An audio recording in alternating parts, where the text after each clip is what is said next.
Okay, it is 11 o'clock, so welcome everyone to the last in the full series for the Toolbox series of the IPM Toolbox for the Northeastern IPM Center. I'm Jana Hexter and welcome you on this beautiful fall day. Today we have a fun session because we have 4 guest speakers and a wonderful moderator talking about BMSB. And so I hope you have lots of questions about BMSB. And we'll just cover some basics before we fully begin. There we go. There's going to be a recording of this webinar available on our website probably in a couple of days. It takes us a few days just to edit it and clean it up and put it on our website. But this is the link that you'll find a copy of the webinar, and you can watch it as many times as you like and share it with people who you think might be interested in it. And we welcome your questions. So if you scroll over your Zoom window, you'll see a little black box that appears, and there's a box in there that says Q&A on it, and it's, I don't know, maybe a picture of a file or something. And if you click on there, you can type in your questions. And if you want to make it anonymous, there's also an option for doing that. So if you want to ask a question and not have people know it's you, feel free to do that. And we'll be taking lots of breaks in this session to answer your questions, so feel free to plug in your questions. And George Hamilton is going to be our moderator today, and I will send it over to George.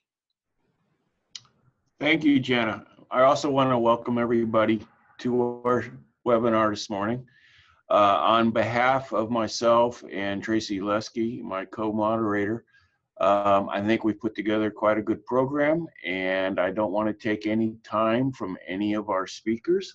So I'm going to go right to our first speaker, Dr. Mike Rupp with University of Maryland. Mike.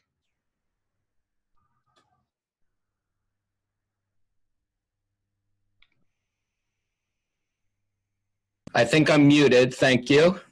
Jana, can everyone hear me now? Yes. Spectacular. Okay, in the next few minutes, I'm going to talk a little bit about the biology, ecology, behavior, and provide some information on homeowner tactics to help manage stink bugs around the home. So the first question is, where did BMSB come from? So if we look in the upper left panel, and hopefully there's a little pointer that may help guide us. Yes, right there, we're getting close, bingo. You can see that the native range of the stink bug is in Asia, China, Korea, and Japan. It first arrived in the United States, in all places, Allentown, Pennsylvania, during the mid-1990s. From there, it has spread from coast to coast, border to border, and is now found in 44 states and 4 Canadian provinces. Next slide, please. In terms of the life cycle, remember, these are sucking insect pests. We call these things hemiptera. They have sucking mouth parts. In terms of the life cycle, the female stink bug lays eggs in clusters, usually of about 28. Those eggs hatch in several days, and the first instar nymphs will hunker down right next to that egg mass. They have to obtain microbes to help their digestive system, which they obtain from feeding on deposits left on the egg mass by the female. They then go through 4 molts. There's the second instar nymph, the third instar nymph, the fourth instar nymph, then the 5th instar nymph. The final molt brings them to the adult stage. You can see these different nymphal stages in the panel below. Next slide, please. So it takes about 4 to 5 days for the nymphs to emerge, and then roughly each stage is going to take about a week to develop between molts. During the time, they're going to be feeding on leaves. They're going to be feeding on the bark of trees, but what they really like to eat is fruit. They're specialists on fruit. If you're a degree day person, it's going to take them about 538 degree days to complete their development. And then there's going to be several days that they acquire nutrients before they can lay eggs. Now, depending on where you are in the United States, they're either going to be 1 or 2 generations per year. So in the southern tier, we we're going to see 2 generations. As we move a little bit further north, probably only 1 generation. Next slide, please. Now, in terms of an invasion biology, hey, this guy is set up for what we call the perfect storm. It's a super generalist. That means it can feed on more than 200 species of vegetables, trees, and shrubs around your home. The females lay hundreds of eggs. The adults are highly vagal. That means they can move great distances between overwintering sites and feeding sites. These guys really get around. And some of the features of your homes, things like shutters, siding, roof vents, and your attic make perfect overwintering sites. They'll begin to enter the homes this week, right around the autumnal equinox, about the 3rd week in September. These guys are on the outside, but they're looking in. They're coming. Next slide, please. Now, in terms of the invasion, in the upper left panel, Yana, if you can, in the upper corner, right where the X is, this is the mountain range where they tend to overwinter on dead trees up in the mountains. They'll then migrate diagonally down to the agricultural fields where they're going to fatten up on crops during the summer. Then when they start to move back to the mountains, if you could move that little cross and stop right there, that's Doug Inkley's house. And if your house is between where they feed and their overwintering site, hey, guess what? They're coming in. They're going to land on the siding outside. They're going to defecate. What a mess. And when they come inside, they're going to be everywhere. Doug Inkley is a scientist. He lives in that vector we see in the upper left corner. Between January and June, he captured more than 26,000 stink bugs in his house. This is more than a nuisance. This is a pariah. Next slide, please. Okay, so what can we do to help keep stink bugs out? Well, exclusion, you'll hear more about this. Simply eliminate ways they can get in the house. That means to caulk, it means to plug, it means to make sure your screens are in good shape. Do everything you can to exclude them from the house. Once they're inside, non-chemical tactics include vacuuming and sweeping. You can also make simple stink bug traps. There are several you can find online. My favorite is simply to make a little cup full of soapy water. If you hold it under the stink bugs, for some reason they like to dive in there and die. Once they're drowned, they're not good swimmers. I add them to my compost pile and recycle them. Okay, don't flush them down the toilet. This is kind of crazy. You're going to waste a lot of water flushing stink bugs, especially 26,000 down your toilet, so don't do that. If you want to learn more about some home remedies, you can watch my YouTube at the site below. You can pick this up later. Okay, the URL for that. Next slide, please. Now, in terms of creating a landscape that's refractory to stink bugs, basically a sustainable long-term solution, one of the things we've been interested in is identifying resistant plants. In other words, plants that stink bugs don't feed on, and what some of the characteristics are around the home that could help make your landscape more resistant to stink bugs so they don't come in the autumn. Next slide, please. What we've learned, if we look at this panel now of histograms, if we shift all the way to the right end, those 3 stacked bars on the right end, right there, you can see the adult stage, the most mobile stage. They really, really like to be on plants that have mature fruit. So one way to help eliminate stink bugs around your home is simply to plant fruitless cultivars or plants that do not make fruit. Next slide, please. One of the other things we found, if we go to the panel of the orange and blue bars, again, one of the curious things we found is there's a strong preference for the mobile stages, nymphs and adults, to prefer non-Asian plants. Now, the implication here is that these guys are going to prefer North American native plants over plants they evolved with back in Asia. What we believe is those Asian plants have resistance. Our North American plants The native plants here probably lack that resistance, and they're going to be more heavily utilized by the stink bug. If we shift now to the panel in upper right, we can see that angiosperms, in other words, plants, flowering plants that produce fruit, are much more favored than gymnosperms. So one way to create a more sustainable landscape is to use non-flowering plants or gymnosperms, conifers, for example. Next slide, please. One of the other findings, people say, well, you can't kill stink bugs with insecticides. That's nonsense. You'll hear more about that later. What we found is several materials are highly, highly effective, especially against the nymphs of lace bugs. Things like insecticidal soap, spinosad, horticultural spray oils. These are highly effective as both wet sprays and dry residues in some cases, especially against nymphs. So what we recommend for homeowners, when you're trying to get stink bugs out of your garden or off your plants, use the OMRI listed materials. Look for that OMRI label, upper left-hand corner, and you can use these to keep these things off your tomatoes and out of your gardens. Next slide, please. And finally, there was some thought that maybe if we place stink bug traps in our gardens, this would be a good way to help capture stink bugs and reduce damage to crops.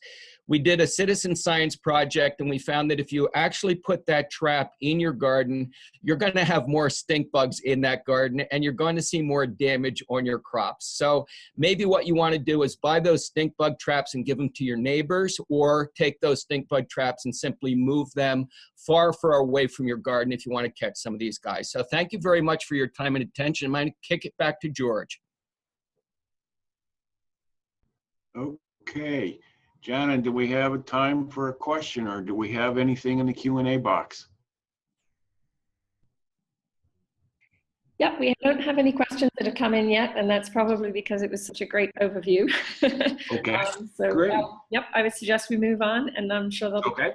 come through. And so now we're going to hear from Dr. Ben Chambers from Virginia Tech. He's going to talk about BMSB behavior inside structures. All right. Hey, everybody. Thanks. Oh, there we go. Yeah. All right. I'm Ben Chambers. I'm a grad student over at Tech in Tom's lab. I work with Tracy and a bunch of building scientists. So we've been doing a little bit of research. So would you give us the next slide, please? All right. Okay. So one of the things that we were really interested in was whether these stink bugs are actually, how big of a hole can these get in, right? So I'm sure you've noticed them in your house and thought, how on earth did they get in here? Well, it seemed like they could get through just about anything, and that's not entirely right. Now, we did these experiments where we put them in boxes with different size holes and heated them up to drive them through and see how big of a hole they could fit through. Now, the females are a bit larger than the males, but what we found was that once you get down to about 1/8 of an inch slit in a building, pretty much no bugs are going to get through. The females need actually a slightly larger slit. Now, when we're talking about holes, like maybe around cables that are going in, or some other round or misshapen hole that are limiting them by their shoulder width, they have to have closer to 1/3 of an inch for the females to get through, and a little better than 1/4 inch for the males to get through. So they might be able to angle through sideways through hardware cloth, but your standard sort of exclusion for rodents should be keeping them out. So when you're doing all those caulking and sealing things that Mike was talking about before, it's nice to seal all the small ones, but you can definitely focus your efforts on the larger holes.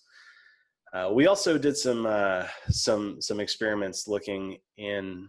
Oh wait, this is. Oh, I'm sorry. Could you give do we have the 2 slides from now here? Here. Yeah, there we go. Oh no. Okay, never mind. We're missing one. Okay, go back to that then. All right.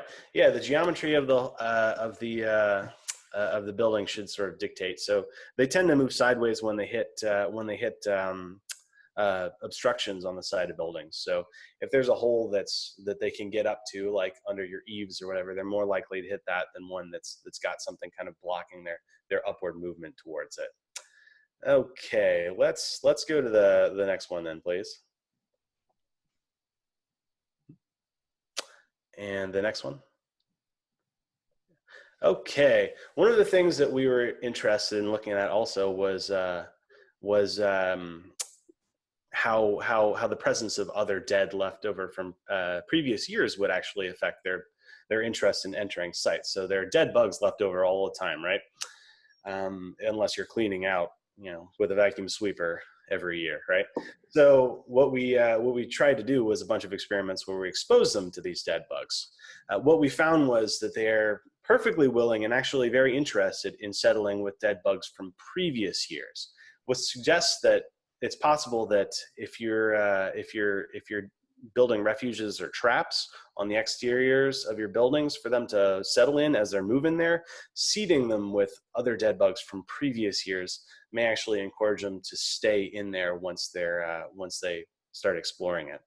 We'll be doing some more experiments to verify that, but that's something we're looking at.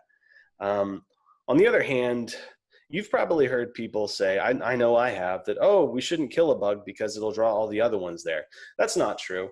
They have their alarm pheromones, and if you squash one, the other ones are going to drop and run away.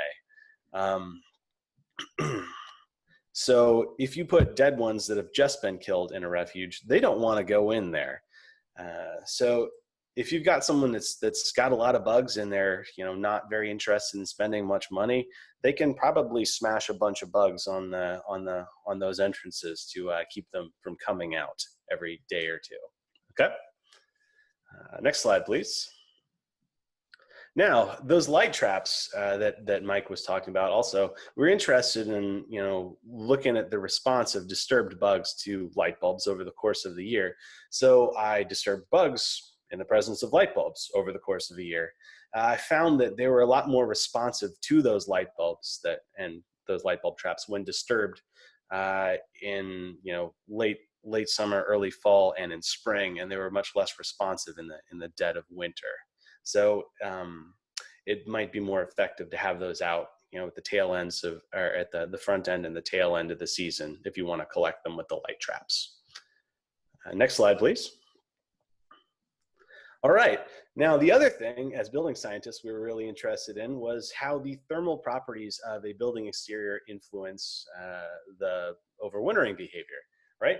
So what we did was we heated up some walls and exposed bugs to them and saw what they did. Turns out they weren't terribly interested in, or they didn't really care whether there was a hot spot on a wall. They just went on it. So I don't think that leaky buildings necessarily, or at least the heat, the warmer spots are what's drawing the bugs. However, I have seen a bunch of bugs and heard tell of bugs crawling up under the vinyl siding on the side of a house and into that space between the siding or the cladding and the sheathing. And I thought, in Blacksburg, it's kind of cold, right? Are the bugs actually going to survive? So what we did was we built some computer simulations of some typical building some typical buildings, and compared those with some data that we had on what temperatures the bugs freeze to death at. And those results suggested that there are probably a lot of bugs dying behind sidings on houses, which, they're not getting in and bugging the homeowners, but you might potentially have secondary infestations of dermestid beetles or rodents, because I know I have had my stink bugs eaten by field mice, right? Now, in terms of whether this actually affects the building, it's kind of hard to say at this point. There's holes for ventilation and drainage of any moisture that accumulates behind that vinyl siding. That's not that big of a deal. However, if you have a brick building, like we have a lot of in the North American range, at least in West Virginia, Pennsylvania, of BMSB, where we're seeing a lot of hot spots, bricks have very small holes for drainage and ventilation. So we are going to be looking in the future at whether dead bugs falling down behind bricks are actually blocking the ventilation and keeping the bugs and potentially causing moisture damage. So that is all I have for you. So cool. Okay. I see we have a couple of questions. Do we want to take them? Sure. So let's see. So there's a question. Can you explain the issue with the trap and why you wouldn't want one in your garden? Doesn't a trap kill them? Yeah, the trap kills them, but the trap contains an attractant. So basically, we find the same thing with Japanese beetle traps. Is the beetles will, the stink bugs will be attracted to the trap, and they'll kind of mill around the trap, waiting for their turn to jump in the trap and die. And while they're waiting to jump in the trap and die, they're going to sneak over to your tomatoes and your vegetables and take a little taste. I'm kidding, of course. They're not waiting to jump in there and die, but they will mill around in great numbers. There are also an aggregation pheromone, and this compounds the number of stink bugs you have in your area near your garden. So if you really want to catch these stink bugs, you should take that trap and put it somewhere far away from a crop you're trying to protect. I think that's the best thing you can do. And this will help reduce populations. But if you hang that thing right near your garden, you're simply going to have more damage to your tomatoes or the plants that you place it near. That's what our study found. Okay. So actually that answers a follow-up question, is when is a trap useful? And what I heard is when it's far away from from the crop you're trying to protect. Okay. Yeah, put it in your neighbor's yard. Yeah. Little Christmas present for your neighbor, yeah. Okay. Another question is, do you have any experience with mixing insecticidal soap with Bavaria products for better efficacy than soap alone? Well, you know, I think the issue with Bavaria, remember you have to have very high levels of humidity and moisture to really get Bavaria to kick in well. To answer your question directly, no, I haven't done that. But again, I think that under many of the conditions we have with the stink bugs, if you were talking about a greenhouse, I'd say yes. But in a landscape situation, I'm just not sure we can ever get the humidity high enough for that Bavaria to kick in. So some of the other things like soaps and oil and spinosad, these are all OMRI listed, OMRI products. I think these are going to work very nicely, especially against the early instar nymphs. All right, great. And someone actually just put a comment in here that Jay McDowell said that they garden in a community garden and learned the hard way about the traps, that the BMSB mill around them, and now all the traps are outside, far away from the garden. So that, thank you. Yeah, that confirms what you're saying. And then I'll take one more question. There are many different types of stink bugs. Do some like to hide out or go places that others do not?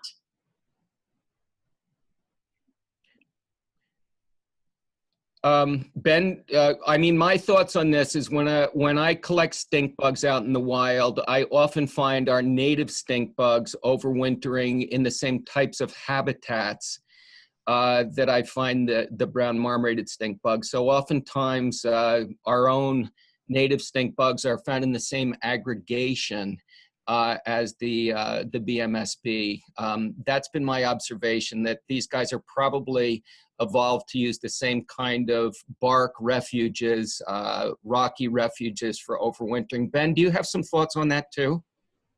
Yeah, I would say, I've dug through an awful lot of, attics and sheds looking for stink bugs, and far and away the most that we find are BMSB. Every once in a blue moon, we'll find some rough stink bugs or some green stink bugs sprinkled in there. But I think that in terms of using houses and sheds as overwintering sites, it's mostly BMSB in my experience anyway. So yeah, I would imagine natural sites though. Yeah. What Mike said.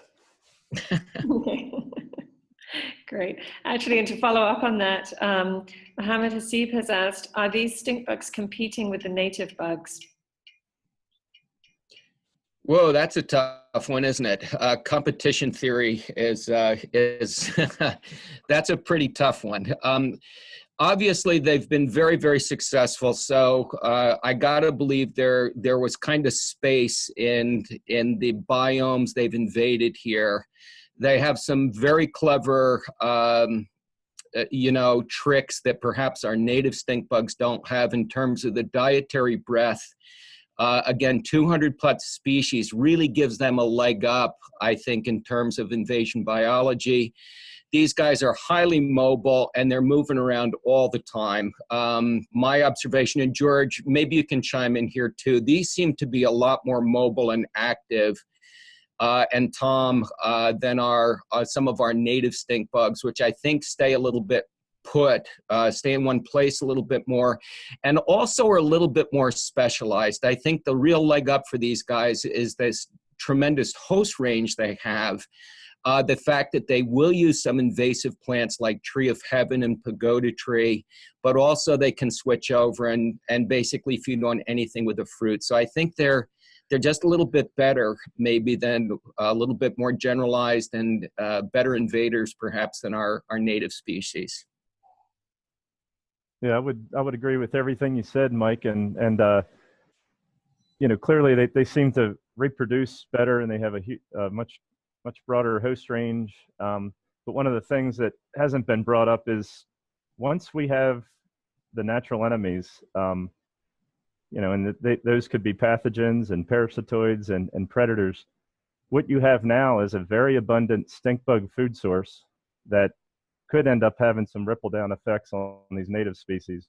Whether we've seen that or not yet, it's very difficult studies to do to look at the natural ecology, but very likely the greatest impact is going to be, we have this very abundant stink bug food source in the environment, and it could also affect these other native stink bugs. So those studies are going to be happening, I would say, in the next decade or so. Good. Well, Tom, I think that's a good lead in. You're the next presenter. So why don't we hear about control in and around the house and future tactics? All right. Well, thank you, George. Yeah, some of this work was working on controlling stink bugs in and around buildings was not something I ever set out to do. I work a lot with agricultural crops, vegetables in particular, but basically couldn't help yourself but to get into this because it was what everyone seemed to care about. I know Mike Raup was kind of dragged into this thing as well over the last 10 years or so. We'll go ahead to the first slide, Yana, please. So yeah, with structural pest control, when we say, and I'm sure many on the line know this better than me, but structural pest control is really pest control on structures, buildings and structures. And what we were finding over the last 5 years or so was that there was a lot going on. Certainly the PCOs, pest control operators, jumped on this one. How do you get rid of this very high profile insect that's a nuisance to everybody? Jump right in and start blasting it with insecticides was what was going on. Certainly going to hear from Rick Cooper later, and someone who learned a lot about this, the best ways to do it, when to do it, how to do it. He's definitely one of the experts, and I'm not going to get much more into that part of it because Rick's got that controlled, but I will. And Yana, next slide, please. But one thing that I wanted to look at is I was looking at insecticides for controlling stink bugs, mostly on vegetable crops. We were doing a lot of testing and screening of what was working and what was not working. Was that it's the same chemicals that you apply to buildings, just different names, and they're also a lot more expensive. So we took a look at what was going on for structural pest control, and it was a little bit puzzling to me based on what I had been learning on what was working on vegetable crops. Things like in the bottom of this slide, you'll see this was what was a recommendation in a home grounds pest control manual, put out by a cooperative extension. These were the products that were recommended. And some of the things, fipronil, which is in Termidor, basically a termite material, and some of the others, indoxacarb, that's in Aerolon, which is in the bottom right corner. These were not materials that worked very well in our insecticide testing, and yet they seem to be the ones that were recommended. Also, you see right above this table is Fenvistar. Well, we actually asked some of the pest control operators around Virginia, and one of the top one, what is it that you're using? And they said Fenvistar Plus. That is S-fenvalerate, a pyrethroid that it's the only pyrethroid that really doesn't kill brown marmorated stink bugs. All the other ones seem to work extremely well based on testing that not only my lab has done, but some other ones. So really the bottom line is there was a lot of materials being put out to control this bug, and maybe they weren't the best materials. So and certainly some more work needed to be done. So Jana, next slide, please. So one of the things we did is take some of the most popular materials, and we basically mixed these in a spray tank concentration, which is what the applicator would be putting out on the sides of buildings. And we took a window screen, because bugs like to get on window screens, and we basically dipped them in the spray tank concentrations of these insecticides. And as you can see on the slides there, we basically hung them on a clothesline that we put this out there, one, so that the insecticides on these structures could be exposed to wind, a little bit of sun, a little bit of shade, basically the same environmental conditions that you'd face on the side of a building. And we basically wanted to see, do these things work at all? And if they do, how long do they last? What we did is every two days, 10 days, 15 days, 20 days, we would put 10 bugs in the treated screens. And this study was replicated and randomized. The next slide, Jana. And basically what we found, you see slides, the top left is 2 days after treatment, I believe, and the top right is 10 days after treatment. And then we have 22 and 29. And on the left is basically percent mortality on the y-axis. So this is how many bugs were killed in 24 hours placed in that screen bag that was treated with these different structural insecticides. And after 2 days, most of the materials had some activity. By 10 days, you saw some dropping off, and they happened to be some of the ones that I was a little concerned about. Fenvistar was not working too well. Termidor, not working too well. By 22 days, we've had a lot of them really drop off. And what this does is show you some of the materials that had the longest residual efficacy, and some of the ones that seemed to last the longest were Demand, which has lambda cyhalothrin pyrethroid, and then Tempered, which has both a neonicotinoid and a pyrethroid. Those seem to last the longest, up to 30 days. We're still killing bugs. Okay, Jana, next slide. So the other thing that we were starting to become aware of was that bugs seem to be drawn to screens, and a lot of you that are on this webinar probably have observed that too. That's where you see them. They seem to come to the screens. They're drawn to them. So is there a way that we could actually use that against them? They like to crawl on screens. Oh, next slide, Jana. Well, it just so happens that they make screens that have an insecticide incorporated in them, and not only an insecticide, a pyrethroid, and the pyrethroids tend to be the most efficacious on brown marmorated stink bug. These were created for malaria control and other biting fly disease control situations. So we just were wondering, does this thing happen to work against brown marmorated, and is there potential here? So we actually used a screen called Deterrence, which is put out by Vestergaard, and it has deltamethrin, a pyrethroid which has got low mammalian toxicity, and it's used for mosquito netting. Next slide, Jana. So one of the things we did, and we worked with Tracy Lesky's lab in the USDA, is first of all, do these things kill stink bugs? And then how quickly are you going to kill a stink bug? So what we did is basically take the screen and put it on the inside of a quart-sized container and put both nymphs and adults in there in different experiments, and held them on there for 10 seconds or 1 minute or 10 minutes. And then we put the bugs in a container with food and water, and we saw how many died. And really what we showed is that nymphs, within 10 seconds, were actually picking up a lethal dose. So if a nymph crawled on that screen for 10 seconds, it was doomed. It took a little bit longer for adults, but we definitely showed that, yeah, these screens have some pretty great potential here for controlling these bugs. So this work's been published.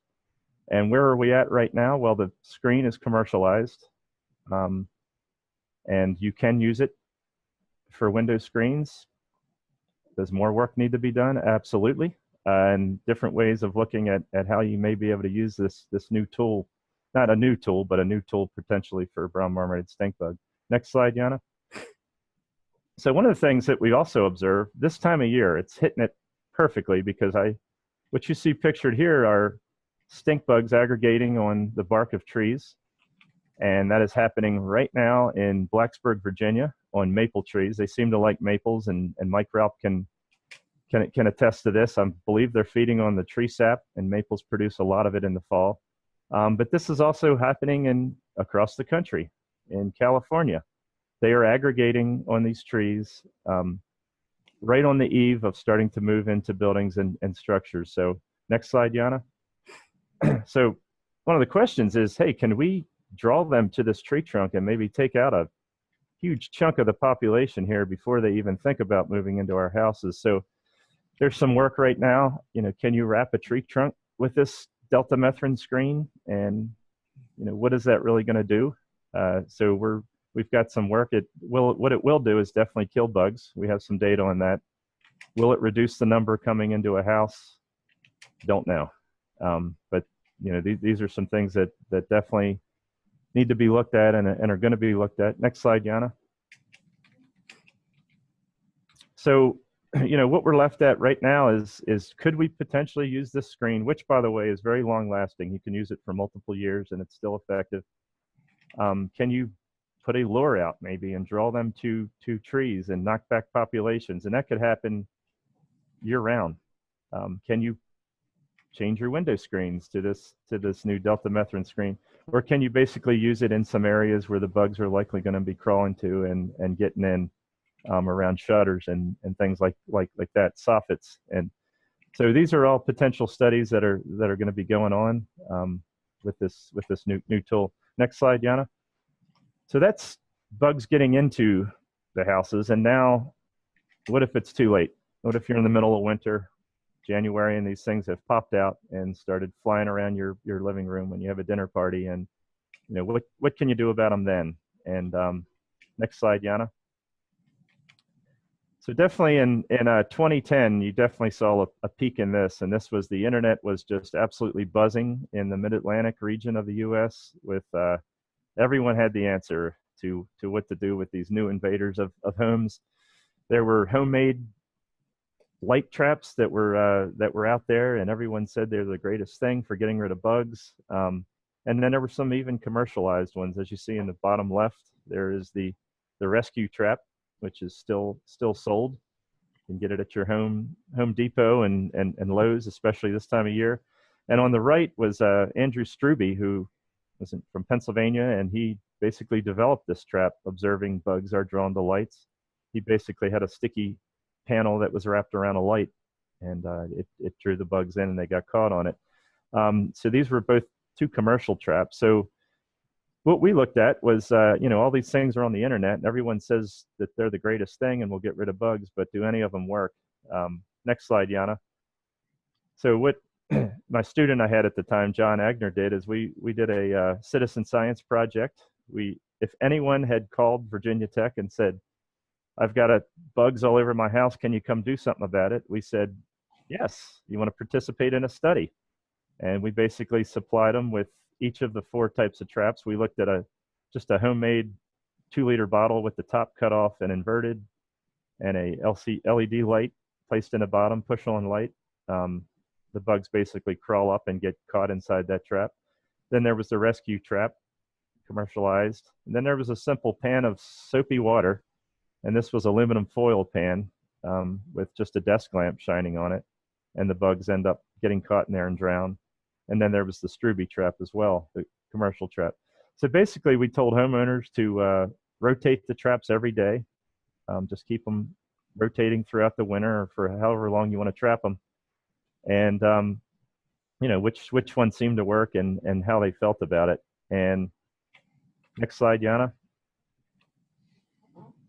and it was really a landslide victory. I will say the Struby trap worked well, but they stopped making it during the second year of the study, so we basically took it out of the study. But among the other three, the aluminum foil pan with soapy water with a light shining on it was way more effective than the other two, and happened to be a lot cheaper too. Really, you're just looking at aluminum foil pan. Everyone seems to have some sort of light at home anyway they could shine on it. So, it is something that will give you some relief. Watching bugs in this pan getting caught during the nighttime. So, there's a lot of satisfaction in the citizen scientists that participated in it. They got their kids involved, and it is some way to get rid of some bugs. Is it the answer? Absolutely not. Bugs are continuously coming out of attics and things throughout the winter, and it's going to be extremely hard to get rid of all of them. Next slide, Yana. So I don't know whether we have time to get into this one. We were maybe or maybe not going to discuss heat treatments. I think we should probably move on to the Q&A, Okay. given timing. And we have a couple of questions. Actually, one came through the chat. From Frank Hale. Have you considered using the screen on fences around high-value fruit and vegetable crops in the spring to intercept BMSB moving from the overwintering sites to crops? You might be able to just have 20 feet or so of traps every so often around the edge of the field. Absolutely. Frank, that's a great question. And if you want to collaborate on this, this work is, as part of another project where we're protecting specialty crops. We are looking at that approach, and there's, you have instances where people have already put up deer fencing around their community gardens or even their farm in some instances. So you already have the infrastructure to put screens around. There's work going on in Oregon where they have these screens anyway that are out there, and whether how well it works, there's still research that's needed. That's always the way out of it. But Frank, if you are interested, we could definitely do some of this stuff in Tennessee as well. But yeah, that's a great question and a great strategy, and there's work going on right now. Okay, great. And then we have another question from Craig Zandag in Vermont. He said, do these screens kill mosquitoes that land on them or just repel them? A little of both. Excellent question. Some pyrethroids, well, a lot of them have repellency as well as toxicity. So both of it's happening. There is some repellency, but then if the mosquito is susceptible to pyrethroids, I will say that because some mosquitoes have developed resistance to pyrethroids, and those would not work against them. But yes, it will kill mosquitoes if they're not ones that are resistant, and if they're not ones that were repelled by it. But yeah, very good question. Okay, great. And I'm wondering if, oh, there's George. Okay. Yep, I'm here. I just need a moment to switch slide sets. So okay. I'll let you take over while I do that. So I'll just add to that. They use insecticide treated screens with pyrethroids in Africa to keep malaria carrying mosquitoes away from people while they're sleeping at night. So yeah, they do kill mosquitoes or repel them. Okay, great. Well, we should have the new slide set up. So if you can see that. Our last speaker today is Dr. Rick Cooper with Cooper Pest Control here in New Jersey and Pennsylvania. He's going to talk to us about what to look for from a PCO should you want to hire one to help with your problem. Okay, great. So Yana, is this the new or the old slide set? It's the new one. Okay, all right, great, thanks. All right, so well, good morning, everyone. It's great to participate in this webinar. So I'm gonna spend a little bit of time talking to you about what you might wanna be looking for from a professional pest control operator if that's the route you decide to go. There's about close to 19,000 pest control companies in the United States. So there's quite a few companies out there. And for those of you that are viewing in the Northeast, just in New York, New Jersey, and Pennsylvania alone, there's nearly 4,000 pest control companies. So with so many to choose from, it's good to have an idea of what to look for. So we can go to the next slide. All right, so just some suggestions of things that you can look for. The first thing is that you can check with your local regulatory agency. Each state has, potentially a different agency that regulates the pest control industry. In New York, or let's start off with Pennsylvania, it's the Department of Agriculture. New Jersey, it's the Department of Environmental Protection. New York, it's the Department of Environmental Conservation. So depending on your state, it could be, one of a number of different types of agencies that regulates the industry, but you can check with your regulatory agency, find out if the pest control company that you're looking at is in fact licensed and has a license in good standing to provide commercial services in the state that you reside. Likewise, you also can talk to the pest control companies that you're looking at and finding out if the majority of their pest control technicians are licensed applicators. So becoming a licensed applicator is a process. It can take some time. So it may not be that all of their technicians are licensed applicators. Some of them may actually be working under the supervision of another licensed applicator, or kind of an apprentice type license or a junior license, if you will. But we want to make sure that the majority of the technicians are in fact licensed applicators. You can also get a feel for their dedication to the industry itself, supporting the industry. Are they a member of their state pest management association? Do they belong to the National Pest Management Association? These would be good indicators that these are companies that are dedicated to their profession and to their industry. So we can do the next slide. Some other things to look at is, do they have an entomologist on staff? There's a very good chance that they won't have an entomologist on staff. Of the nearly 19,000 companies nationwide, about 75% of them are small businesses that have about maybe 4 or fewer employees. So odds are they're not going to have an entomologist. But many companies, if they don't have an entomologist on staff, they will have one on retainer. Especially if you're dealing with companies that are very limited in size, you want to make sure that their knowledge base isn't limited to just the knowledge that they have, that they do have experts that they have access to. Insurance requirements are another thing that you can look at to get an idea of how the business is run. You want to make sure that they're covered for general liability, workers' comp, and obviously auto as well. Typically about $1 million for each one of those would be the minimum that you would be looking for. You can also get an idea of quality based on any kind of maybe special industry designations that they have. The most widely known would be something called Quality Pro. This is a designation that pest control companies can get through the National Pest Management Association, and it's the National Association's designation that they call the Mark of Excellence. So companies have to demonstrate that they adhere to all kinds of standards, from business ethics to the way they write their agreements, the type of training they do, the marketing they do, and they have to uphold very high standards to achieve that designation. The other thing, obviously, you can look for either local or national accolades that they've achieved.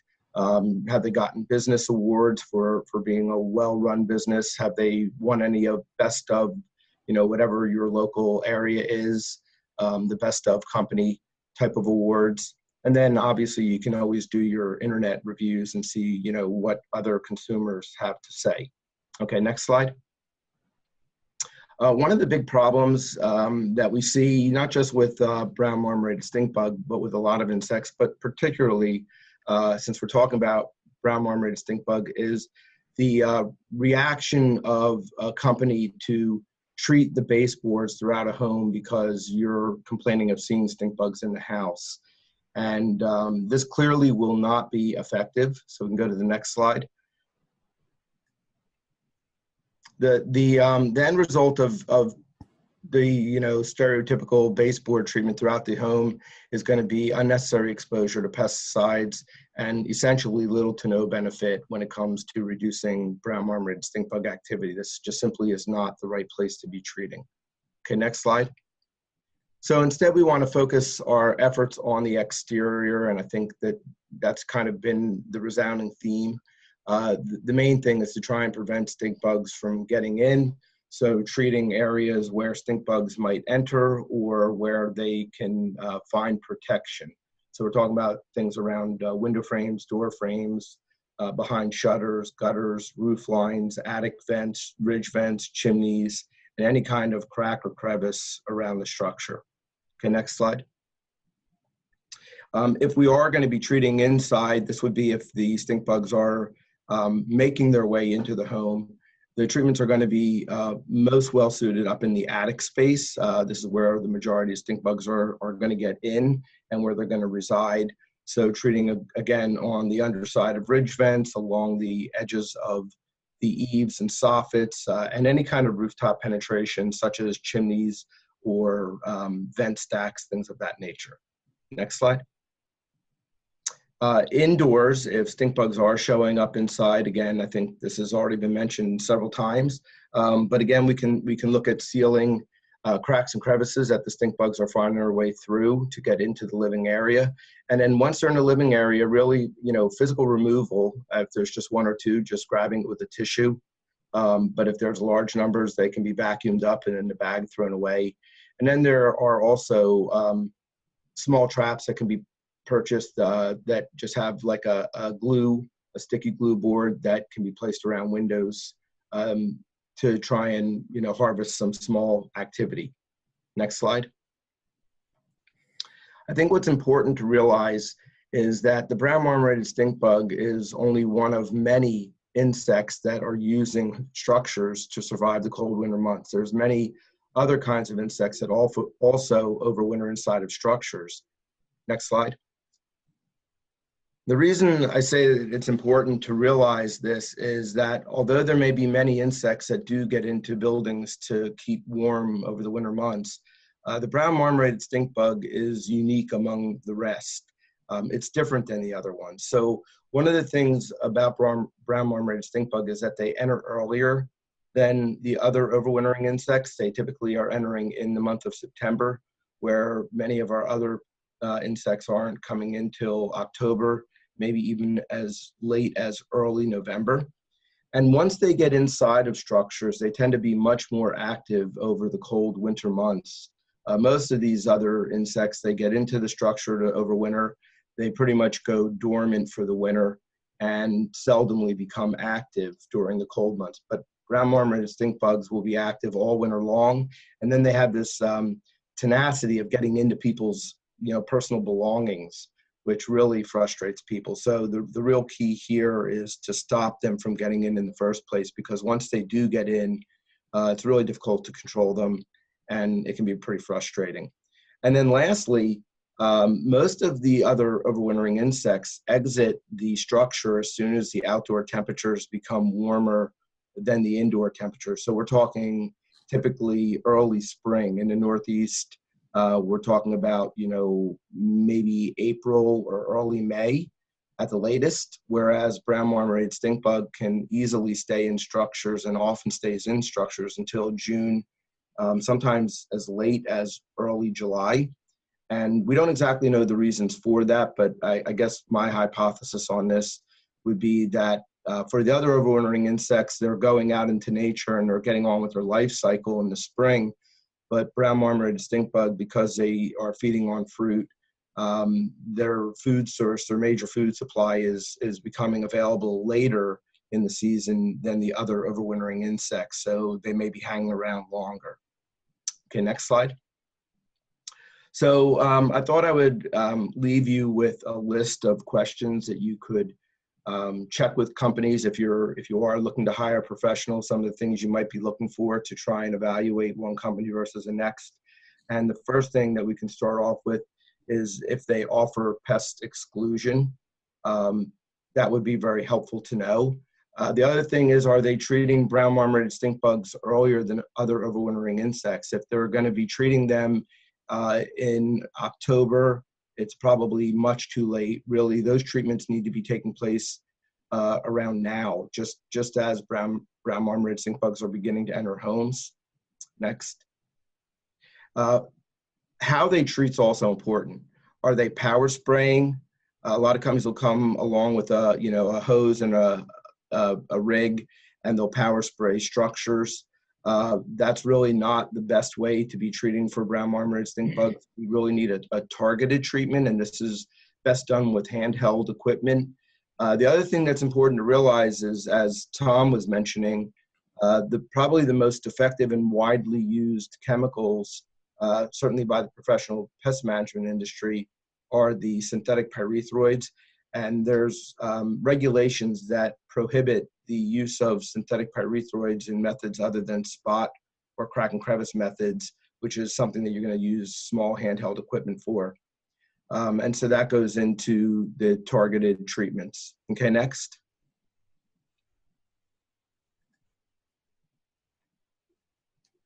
Again, keeping with targeted treatments, a lot of the brown marmorated stink bug work is going to be occurring up high on the structures along the eaves, roof lines, gutters, vents, things like that. And these, are best done using ladders. If they're treating all these high areas from the ground, again, that's probably not desirable, especially with the pyrethroids. Okay, next. And then if treatments are needed on the inside, most of that work should be limited to the attic, where brown marmorated stink bug is going to be active. And kind of the big negative, the biggest negative is if they are doing interior treatments, is that consisting of baseboard treatments. If you find out that baseboard treatments are their approach to brown marmorated stink bugs, I think that's where I would look to another company. So with that, you were good, Jana. With that, I have no more for this presentation. I'm open for questions.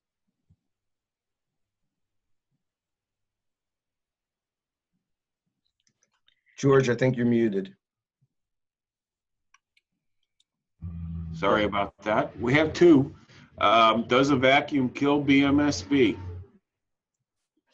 So I would say probably not. We know with a lot of insects, if you vacuum up an insect, most insects that I've ever vacuumed up don't die very quickly in the vacuum. So I don't think it's enough of a force to kill them. So it would be important to dispose of the bag once you're done vacuuming. On the other hand, it does stink up your house. This is true, because that's true. You will get the odor coming out the exhaust or where the filter is. So yeah, I mean, the best bet really is to try and do physical hand removal. But once they're disturbed, they're going to release odor. One of the things, Jana, am I muted? No, you're live. Okay. One of the other things I do for those, those little handful of bugs you see around the baseboards of your window, if you just get a dust buster or something like that and vacuum those guys up.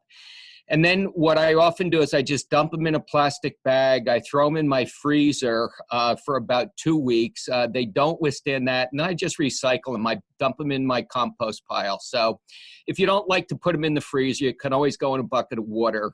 Some folks might find that reprehensible, but for me it works. So sometimes a dust buster, one of those little hand vacs can be used for just the few that are hanging around too. Yeah, I like to use actually the trap that we usually use for collecting them, which is taking a 1 liter or 2 liter soda bottle and cutting the top off and inverting it so it's a funnel. That's actually pretty effective, and you don't get any on your hands, but then you've got a bucket full of live ones, which you could stick in the freezer. I know people that also keep jars of rubbing alcohol that if it's cool enough, they'll just fall right into it if you hold it under. So what may be our last question is a good one. What's their food source while stowing away in attics? Well, we actually did some experiments. Some of you may know this. Box elder bugs will actually eat each other over the course of the winter. As far as we can tell, BMSB do not. They're living off of their fat stores. I have seen them coming down and eating house plants, and once in a while in my old house I saw them on fruit that was laying out on the counter, but by and large they're not really eating over the winter. Yeah, I think there's there's either been studies done or at least a common belief that the ones you see active in your house during the winter months are actually bugs that potentially their fat reserves have depleted, or they're starting to desiccate. They need to find water or they're going to die. And that may be one of the reasons why they're not sitting in their cluster under shingles or something, that they're actively flying around, is that they're it's time to find something or they're going to die. And so really the answer is they generally do not eat during overwinter. And if this was outside under tree bark, it would probably be cool enough that it wouldn't be a big deal. But when they're in your attic, the temperatures are higher, and they may not be able to make it through the winter without breaking out and flying around. Okay, I think we're at the end of our time. I want to thank all of our speakers for presenting today. Jana, I think I'll turn it back over to you. Okay, great. Thank you. That was wonderful. It was really interesting. So thank you everyone for participating and handling the technology with such grace. So a couple of things to leave folks with. At the Northeastern IPM Center, we've just started a new web page and service, which is Finding a Colleague. So if you're looking for a colleague to work on a project in IPM, you can post your profile at the web page here, and it will be posted up on the site below. And it includes like a little photograph and a very short bio of the kind of thing someone is interested in. And we've just started it, so I think we have like 4 people on there. And but I definitely encourage you to populate it, and hopefully it'll become a really useful thing for people in the Northeast. We also, I'm just going to remind you again of the recording. It's going to be available on our website within a week. And there is the link. So I just want to end by saying thank you very, very much. And thank you, George and Tracy, for putting it together, and for our speakers, sharing all your wisdom.